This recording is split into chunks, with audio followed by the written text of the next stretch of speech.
নমস্কার, aroma of রান্নাঘরে আপনাদের সকলকে স্বাগত। আজকের রেসিপি পাকা আমের মিল্ক কেক। দারুণ সুন্দর খেতে হয়। একবার আমার মতন করে এই পাকা আমের মিল্ক কেক বানিয়ে দেখুন। সমস্ত টিপস আমি দিয়ে দিচ্ছি। রেসিপিটা স্কিপ না করে দেখার অনুরোধ রইল। প্রথমে একটা কড়াইয়ে একটুখানি জল দিয়ে দিলাম আর তার মধ্যে দিয়ে দিচ্ছি প্রায় 1 লিটার মতন দুধ। আপনারা নিজেদের আন্দাজ অনুযায়ী একটু বাড়িয়ে অথবা কমিয়ে নেবেন। দুধটা এবার এই জলটার সঙ্গে পুরো মিশিয়ে ভালোভাবে এটাকে ফুটতে দিতে হবে। বেশ কিছুক্ষণ ফুটুক, তারপরে নেক্সট স্টেপে যাচ্ছি। প্রায় 7 থেকে 8 মিনিট হয়ে গেছে। দেখুন দুধটা অনেকটাই রিডিউস হয়ে গেছে বা ঘন হয়ে গেছে। এবার এই পর্যায়ে আমি মেশাচ্ছি এতে মিল্ক পাউডার। আমি 3 চামচ মিল্ক পাউডার দিচ্ছি। যদি দুধ একটু পাতলা হয় তাহলে একটু বেশি মিল্ক পাউডার দেবেন। যদি ফুল মিল্ক বা একটু ঘন দুধ হয় তাহলে একটু কম মিল্ক পাউডার দিলেও চলবে। এবার মিল্ক পাউডারটা ভালোভাবে মিশিয়ে নিলাম।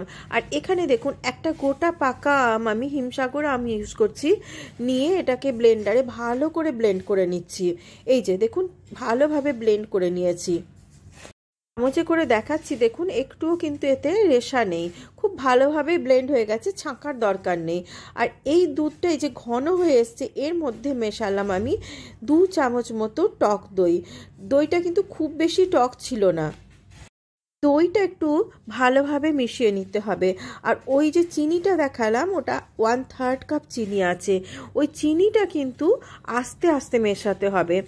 দইটা মেশানোর পরে দেখবেন একটু ছোট ছোট ছোট ছোট করে একটুখানি দুধটা কেটে যাচ্ছে, মানে ছানা ঠিক হবে না, কিন্তু একটু দানা দানা হয়ে আসবে, ওইটাই চাই। আর এই চিনিটা অল্প অল্প করে এই পর্যায়েতেই মেশাতে শুরু করব। এইভাবেই দুধটাকে আস্তে আস্তে ঘন করতে হবে। এই সময় কিন্তু গ্যাসের আঁচটা একদম কমে রাখতে হবে, খুব বেশি আঁচ যেন না থাকে, সেটা কিন্তু সবসময় খেয়াল রাখবেন। আস্তে আস্তে দেখবেন একটু একটু করে দানা বাড়ছে। আর চিনিটা কিন্তু আগের চিনিটা মেল্ট হওয়ার পরেই নেক্সট চিনিটা মেশাবেন। আর এই পর্যায়ে মিশিয়ে দিচ্ছি আমি এই যে আমটা ব্লেন্ড করে রেখেছিলাম সেই আমটুকু। এই আমটুকু মেশানোর পরেও কিন্তু আস্তে আস্তে এটাকে জাল দিতে হবে। যত এই দুধটা ঘন হয়ে আসবে তত দেখবেন দুধটা বেশ দানা দানা মতন হয়ে আসছে। আমি দেখাবো আরেকটুক্ষণ হোক, আরও মিনিট 15 লাগবে। এইভাবে আস্তে আস্তে জাল দিতে হবে। আর সাইড থেকে এই যেগুলো ক্ষীরগুলো জমে যাচ্ছে সেটাকে কিন্তু একটু একটু করে চেঁচে নিতে হবে। দেখুন অনেকক্ষণ হয়ে গেছে, প্রায় মিনিট 20 হয়ে গেছে। এইটা এতটা রিডিউস হয়ে এসছে দুধটা। আচ্ছা, আমি এই অবস্থাতেই এর মধ্যে 2 ফোঁটা অরেঞ্জ ফুড কালার মেশালাম।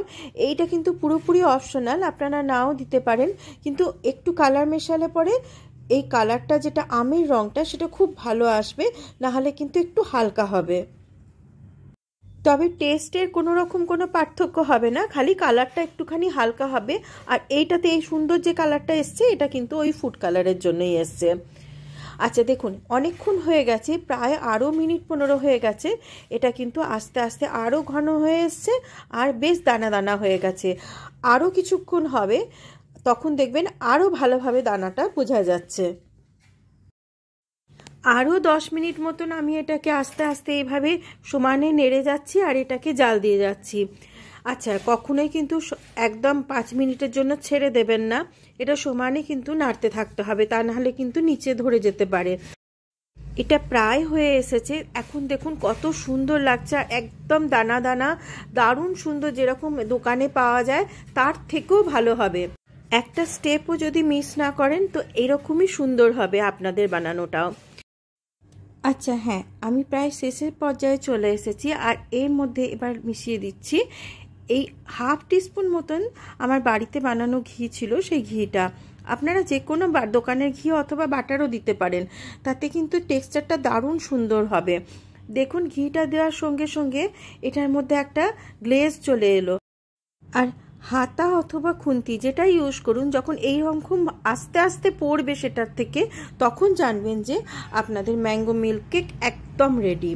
আর এবার এটাকে কিভাবে ঠান্ডা করব আর কিভাবে বা এটাকে জমাবো, তার জন্য আপনাদেরকে নেক্সট স্টেপটা দেখতে হবে। দেখুন একদম ঘন হয়ে গেছে, আর বেশি ঘন করার দরকার নেই। এবার এটাকে আমি গ্যাসটা অফ করে দিয়েছি আর চলে যাচ্ছি নেক্সট স্টেপে। আমি এখানে একটা অ্যালুমিনিয়ামের ফুড কন্টেনার যেগুলো হয় সেগুলো নিয়েছি, আর তার মধ্যে এরকম অল্প একটুখানি ঘি অথবা বাটার যেটা হোক একটুখানি ভালোভাবে ব্রাশ করে নেবেন বা লাগিয়ে দেবেন, যাতে সহজে এটা ডিমোল্ড হয়ে আসে। কিংবা কোনো ছোট টিফিন বক্সেও এটা করতে পারেন, তাহলেও ভালো হবে। ব্যাস, এর মধ্যে এবারে আমি এটাকে ঢেলে দিচ্ছি। আর ঢেলে দিয়ে ওপর থেকে কিন্তু আমি একটা অ্যালুমিনিয়ামের ফয়েল চাপা দিয়ে দেবো, যাতে এই জিনিসটা গরম থাকে।